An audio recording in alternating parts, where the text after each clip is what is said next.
Olá, senhores produtores, meu nome é Fábio Chiroma, sou responsável pelo controle da raiva na IAGRO. Estamos hoje aqui para alertar mais uma vez os produtores de NEOAC, principalmente naquela região dos córregos Bom Jardim, Rio Miranda e Rio NEOAC. Então, nós temos mais um caso de raiva confirmado naquela região, dessa vez equinos, certo? Então, nós vamos compartilhar aqui para facilitar a visualização por parte dos senhores. Então, assim, aqui nós temos o município de Bonito, e desse lado mais direito, mais central, aqui o município de Nioaque. E a divisa dos dois municípios é essa linha amarela aqui, toda tortinha, que é o Rio Miranda, tá certo? E aqui, cada pontinho desse aqui, ó, é um caso de raiva. Então, em 2023, nós tivemos vários casos de raiva nessa região, e o alerta principal aqui, pessoal, nós tivemos tivemos três casos, o terceiro caso agora confirmado, em fevereiro desse ano, que é esse pontinho azul aqui. Casos de raiva em equinos. Então, isso aqui já serve de um alerta. A raiva não acomete só bovinos, acomete também os equinos, tá certo? Então, assim, o que a gente vê? Que essa linha aqui é o Rio Nioaque, estou passando o mouse, e esse risco aqui, mais escuro, é o córrego Bom Jardim, que vem desaguar no Rio Nioaque aqui embaixo, tá certo? E eu vou puxar um pouquinho mais aqui, ó. Depois que o Bom Jardim desemboca no Rio Nioaque, o Rio Nioaque, lá na região do 21, vem desembocar no Miranda. Então, toda essa região desses rios aqui está de alto risco para ocorrência da raiva. Vocês podem ver que cada pontinho desse aqui está ligado a um rio ou um córrego aqui que liga tanto no Nioaque quanto no Bom Jardim. Mas por que o Fábio está comentando a respeito de raiva em rio? O que tem a ver isso aqui? Então, nós vamos mostrar aqui para os senhores.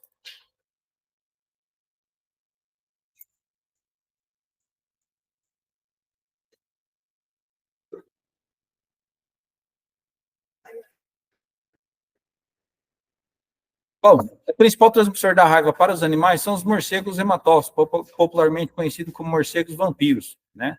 Subentende-se, são vampiros, são animais que se alimentam somente de sangue. Eles têm que sugar sangue de algum animal. E no caso do Mato Grosso do Sul, do Brasil, de uma forma geral, eles vão se alimentar do sangue dos animais das fazendas. Então, gado, a tropa, os carneiros, os cabritos, né, os suínos também. Então, todos esses animais podem adquirir a raiva. Então, a partir do momento que um morcego desse aqui estiver doente e que ele for se alimentar do sangue de um animal, como essa foto aqui, de uma foto de um pé de uma pessoa, desse repórter aqui, inclusive, se ele tiver o vírus, ele vai estar eliminando esse vírus na saliva. E nesse momento de ingerir o sangue, ele vai estar passando o vírus para esse animal. Aí o animal vai ficar doente no outro dia? Não. Esse é um outro agravante, pessoal. A doença ela demora de 30 a 60 dias para que o animal comece a apresentar os sinais. A partir do momento que o morcego colocou o vírus no animal, no local da sugadura, já não existe tratamento para esse indivíduo.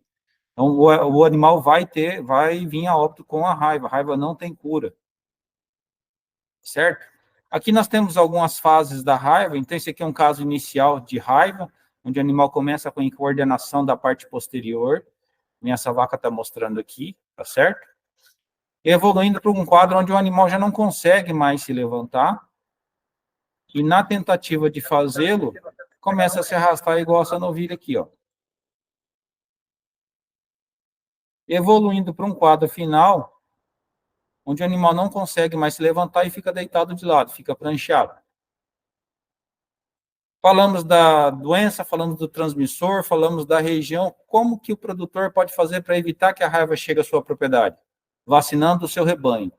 Aquelas propriedades que nunca vacinaram, tem que fazer uma dose e com 20 a 30 dias fazer a dose de reforço. Para aqueles animais que já vêm recebendo vacinação frequente, faz-se uma dose só.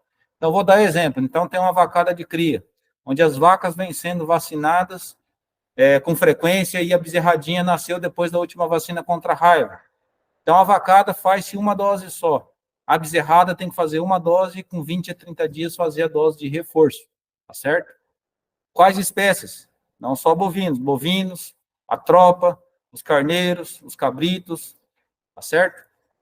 E uma outra forma de prevenção, só que aí já é competência da IAGRO, é a vistoria para controle dos morcegos. Vistoria do quê? Da moradia do morcego, né? Então, o que a IAGRO precisa do produtor? Que leve a IAGRO até o possível abrigo, seja ele alguns que a gente vai mostrar aqui na frente, tá certo? E é importante não destruir, porque se vocês destroem, esses morcegos vão para outros lugares que nós não teremos conhecimento, não vamos conseguir controlar a população deles, tá certo? Então, aqui nós temos cavernas, casas abandonadas, turbina que gerava energia,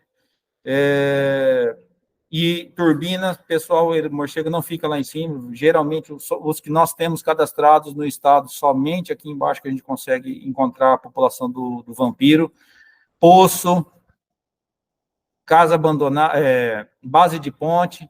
Então, vocês podem ver nesses dois exemplos aqui, aquilo que eu falei da mata ciliar. Então, o morcego, ele sai daqui, ele sai protegido, vou voltar aí, ó. Ele sai sempre protegido por uma mata, por isso que a relação dos rios, os rios e córregos têm muita relação com o acontecimento da doença, tá certo? Arvorocada. E aqui, depois que a gente identifica um abrigo desse, vistoria, identifica os morcegos vampiros, a gente realiza a aplicação de uma pasta para fazer o controle somente dessa espécie, tá certo?